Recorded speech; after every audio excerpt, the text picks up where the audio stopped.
This is the Pooja and Gurdeep podcast. From 98.1 CHFI Studios in Toronto, Canada. Hey Toronto, this is Ed Sheeran. This is Kelly Clarkson. Hi, this is Bryan Adams. This is Adele. This is Madonna. It's Michael Bublé, and you're listening to the Pooja and Gurdeep Show. It's fun. They're amazing. So this is fascinating. If you think your parents had a favorite child growing up, there's a new study out that says, yeah, you're right. They did. Forget diplomacy.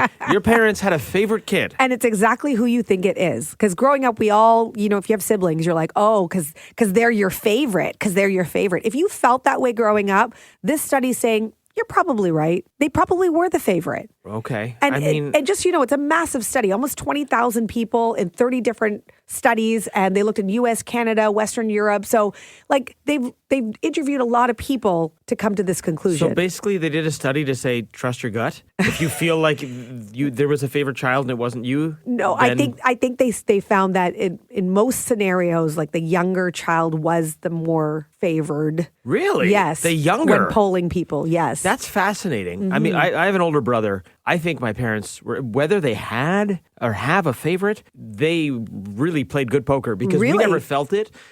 My brother, I always thought, they kept more trinkets from him, like first haircut, first commemorative dollar bill from the year he was born. I don't have any of that stuff. So many photo albums, right? Way more photo albums, yes. But I get it because he's the first kid. But once I entered the picture, I don't feel like there was a favorite. It always felt very even. Good for your parents. That's awesome. Yeah. I always thought my sister was the favorite. She was first of all the cutest kid ever. You look at her baby picture beside my baby picture, and my poor parents were like, "Whoa, what have we done?" When it was my turn, I'm pretty sure. No, because she was such a cute kid. She looked like a doll, and people would say that to my mom, walking down the street. They'd be like, "Your daughter looks like a little doll." She was so beautiful, and then she grew up to be so beautiful, and she got a modeling contract, and everywhere we went, people were like, "Oh wow, who's that?" And she got marriage proposals everywhere she went. And what? Yeah, so I was like, my sister's definitely the favorite. Okay. I decided to ask her what she thought, in terms of who was the favorite. So This is me saying to my sister, who do you think the favorite child is, me or you? So being firstborn, I think I had an edge in the beginning. And for a while, I was the favorite. But you came along, Little Miss Perfect, following all the rules, getting straight A's, getting the awards, being the comedian of the family. And I was rebelling and causing mom and dad grief. And so I think that you soon became the favorite, and now you're a pseudo-celebrity, and I don't stand a chance. Pseudo-celebrity? Hold on a second. Shots fired. Why did she just... I was following along until she took a shot at you at the end. Why did she have to qualify celebrity with pseudo? Because she's my sister, and she keeps it real. She knows I'm not a celebrity. Pseudo-celebrity. Yeah. So look, we're both have different opinions. I think she was the favorite. She thinks I'm the favorite. Sorry, I'm still on the... The only way she could have made it better is if she added local as well. You're a pseudo-local celebrity. Okay, so she's saying she started off as sort of the pole position leader, and then you caught up and have since overtaken her. And maybe that is the truth to this, is maybe if parents are being real, and I know they're never going to say this out loud to their own children, if parents are being real, maybe it's that sometimes you like one child more than the other, and then the pendulum swings, and then you like the other, right? Yeah, I treat my kids exactly the same, but my favorite is the one that's not bothering me or making me angry that day. So it constantly changes. Yeah, it changes. Yeah. It's not really favorite. It's just so who's not bugging me today. It's not an overall favorite. It's just a daily favorite. Yeah, hourly favorite. I actually tell both my children that they are my favorite. Right. So I tell Sia, I'm like, you're my favorite. Don't tell your brother. And then I tell my Wow, look at you playing my both sides. Cause issues later on when they have a conversation together about it. Hopefully they'll never talk. It'll be fine. Hopefully they'll never talk.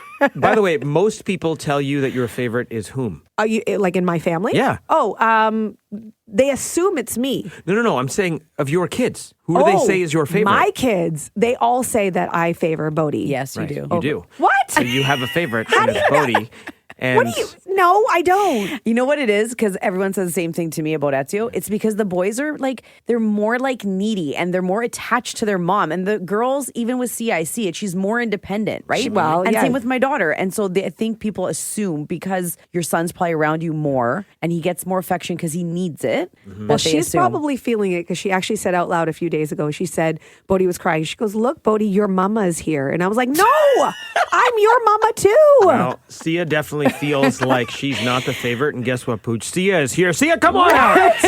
Sia's not here. Okay, listen. Do you agree with this? Do you agree that you know who the favorite is? And if you trust your gut, you know who the favorite sibling is. From CHFI Studios, It's the Pooja and Gurdeep podcast.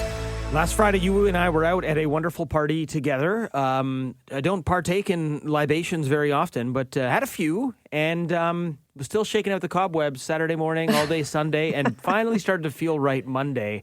There's got to be a better way, Pooch. There is a better way, and apparently this is all the rage amongst Gen Z. The younger generation has it all figured out. It's called the coffee party. I love it already. Okay. It starts at 11 a.m. Okay. Ooh, that's great. You show up. There's lineups like around the block to get into this. Like 1,000 people attended this the last time it happened. In Toronto? In Toronto. It's called the coffee party.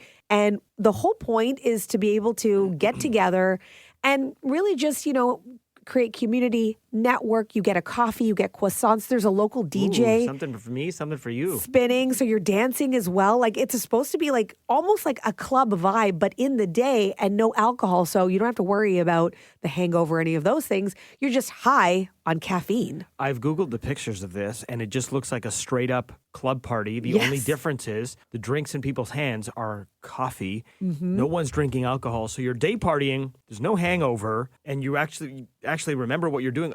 And last call, by the way, is 3 p.m. That's perfect. That's done. Honestly, 11 to 3 is that's all the 4 hours that I want to spend.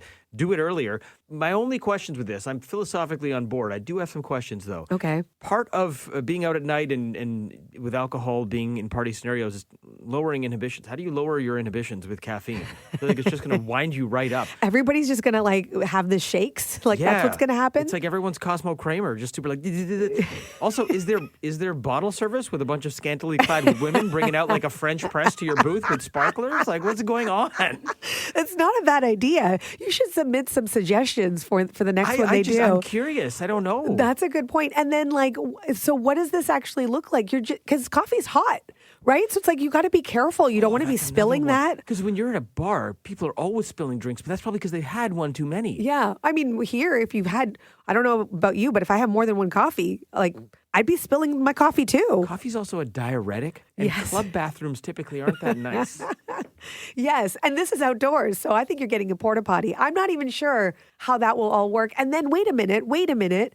If you're networking and talking to people, don't you have coffee breath? Doesn't everybody have coffee breath? Not good. Yeah, this is not. I've got it right now. Or maybe because it's like garlic. You know, when you and your partner both have garlic, it's okay because you both have it. Everyone's got coffee breath, so it's okay. Okay, I think Gen Z may be onto something. There are some holes possibly in this. I think we have to go check this next one out for ourselves. But you tell us. I mean, in some ways, Gen Z gets pooped on a lot because it's like, oh, this is the lazy generation. They don't. But in some ways, I think Gen Z has stuff so figured out. Like they're the ones who are going to put in the 4-day work week at some point. They're doing stuff like cold plunges on Friday and Saturday nights instead of going out to the bar club. And now they're doing coffee parties instead of drinking alcohol. I love this. I think they might have got this one right. That's my opinion. How do you feel about it? Is Gen Z onto something with the coffee party?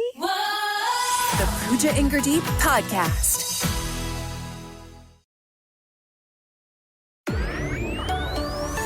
This is the Pooja and Gurdeep podcast. I had to calm down Saturday night because I'm like, I am going to be without voice for the show on Tuesday, and that was just the first 9 seconds of the hockey game. Have you ever seen a hockey game start the way the one Saturday did between Canada and the U.S.? That was insane. I don't think I've ever witnessed anything like that before, but also just all the feelings that were involved too. It wasn't just like the fights, it was everybody feeling it too, right? Yeah. Because of what's happening obviously with the U.S. and there's just so much we are invested in our team. Yeah, I was watching the game. I was at a friend's house, and I'm like, listen, I have to put the game on. It was a bunch of sort of non-hockey fans, so they're asking me a bunch of questions, like, what's the significance? What's this tournament? Why haven't they had international competition in 9 years? I'm like, shut up. They watch the game. I'll explain to you in the commercial. It was something special. There was so much emotion. Yeah, we lost the game, 3-1. And some say objectively U.S. has a little bit of a better team when you factor in the goaltending, and that was evident. U.S. goaltending was awesome. The first goal on Canada, pretty stinky. Like that shouldn't have gone in. But Canada won yesterday against Finland, so the way it all shakes out, Sweden and Finland are out. It is now Canada and U.S. Canada gets one more shot at it on Thursday for all the marbles. And if we win, no one's going to remember that we lost this Saturday game. You're only going to remember all the fights and the fact that Canada won this whole thing if we can do it. It's the final that everybody was hoping for. It's happening. And the fact that the players are as invested as they are, I am shocked because they still have to leave and go back to their teams, their actual teams in the regular season, not injured before the playoffs. But they don't seem to care. Yeah, I mean, I think when you put on your country's sweater, something takes over and the intensity ratchets up. I will say injuries becoming a bit of a concern for the United States. Both Kachucks, the Kachuk brothers, the two guys who fought, and one of them didn't play yesterday against Sweden. The other one got injured in the game. Austin Matthews, the captain of U.S. and the captain of your Toronto Maple Leafs, he didn't play yesterday either with an upper body injury. They all say they're probably going to be fine for Thursday. It might have just been a rest thing, but a little bit concerning. U.S. lost to Sweden yesterday. And from a Toronto Maple Leaf angle, I got to say, it has not been the best tournament for our Maple Leafs that are there. So Austin Matthews has been not that noticeable. He hasn't scored a goal. That's shocking. And then now he's kind of banged up. William Nylander, Sweden's team, is out. He didn't score a goal for Sweden. And Mitch Marner, I know he had that big OT winner for Canada in the first game, but he's been largely unnoticeable after that, and he's been demoted. Remember, he started on the top line with Connor McDavid? He's now on the third line. So not the best showing for our Leafs. Still a chance to change that if Matthews or Marner has a big game on Thursday. True. Okay, I guess we'll have to see what happens on Thursday. They are going to be in Boston, though, right? So that doesn't help. We don't like that part. Do you think... It didn't happen yesterday, but do you think the anthem is going to get booed on Thursday, Canada-US in Boston? I don't know. I feel like whatever we need to prove, let's prove it on the ice. I like that. Well said. Yeah. Stop booing it. From CHFI Studios, It's the Pooja and Gurdeep podcast. The nearly impossible question. with Pooja and Gurdeep. All right, here it is on your Tuesday. Women use more than 400 of these in their lifetime, while men will use less than 200. Oh, interesting. Are we being stereotypical here, or is this there's legit? Stats. Someone track this. Women will use more than 400 of these in their lifetime, while men will use less than 200. Okay, this could be a lot of things. What do you think it is? Let's see how you do. If you need a hint along the way, we might help you out. Yeah, someone texting in, you're saying, is it bottles of perfume or deodorant? Oh. Good guess. Interesting. Okay, that could work. Not the right answer. Mm-hmm. Let's go to Nicole in Orangeville. What do you think it is? Is it razors? Razors. Good guess. Do women go through more razors than men? Well, they don't make them as great as the men's for some reason. Is that right? Yeah, I always want to borrow my husband's because for some reason the women's one, I don't know. Is it just me, Nicole? No, I agree. And I think too, no, not in 2025, but a little bit earlier too, societal norms, we were getting rid of more body hair, therefore you need more razors. Oh, okay. All right. I see. More surface area to cover than just the face for the guys, I guess. Good point. Okay. Yes. Nicole, great guess, but that's not it. All right. Have a great day. Simran from Mississauga, what's your guess? Is it Q-tips? Q-tips. Oh. Wait, hold on. So you think guys are just kind of nasty and don't clean their ears as much as women? No, but women use it for other things like makeup. It's true. We do. But I think the number would be much higher for both men and women because this is 400 and 200. I mean, that's basically just covering you off for a year, right? Maybe. Also, you know that they say that you're not supposed to use them for your ears? Thank you. Yes. You just got to use them the right way. It's because some people are dumb and they jam them into their ears. You got to use them the right way. Yeah. Oh, my God. Yes, that is so true. I love that. Thank you. Very good guess. Thank you, but not the right one. Okay, no worries. Have a good great one. day, guys. Bye. Jen from Aaron, what's your guess to our nearly impossible question? Is it razors? Popular guess. Very popular guess, but Jen, that is not the one. Okay, thank you. Okay, I think maybe we need to give a little bit of a hint here. Maybe a rewording of the question. Okay, so the original question was, women will use more than 400 of these in their lifetime, while men will use less than 200. Let me change up the wording for you. This might put you in the right direction. Women will go through more than 400 of these in their lifetime, while men will go through less than 200. Manny from Toronto, good morning. What's your guess? Okay, I kind of got two. One of them would be toothbrushes or underwear. Toothbrushes or underwears?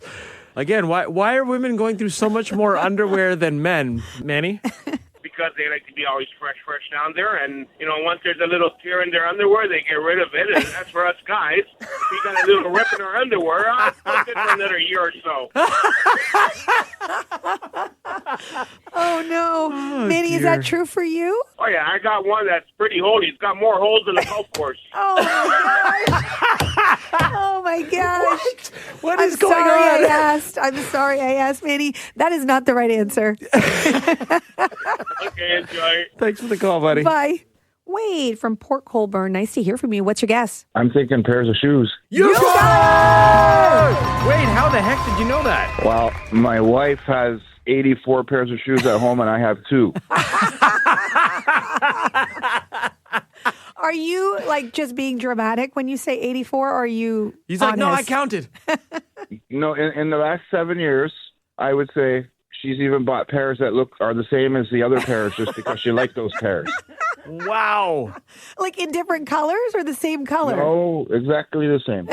Jeez. Wade, do you ever say anything or do you just let it slide? I've said a lot. And you lived to tell about it. Wade, I always say lived experience is the best way to get the answer. And, well, this is you, buddy. Thanks for playing. Have a good one. You too. Bye. Thanks. Thanks for listening to the Pooja and Gurdeep podcast. Listen to Pooja and Gurdeep live weekday mornings from 5 to 9. Only on 98.1 CHFI. Toronto's perfect music mix.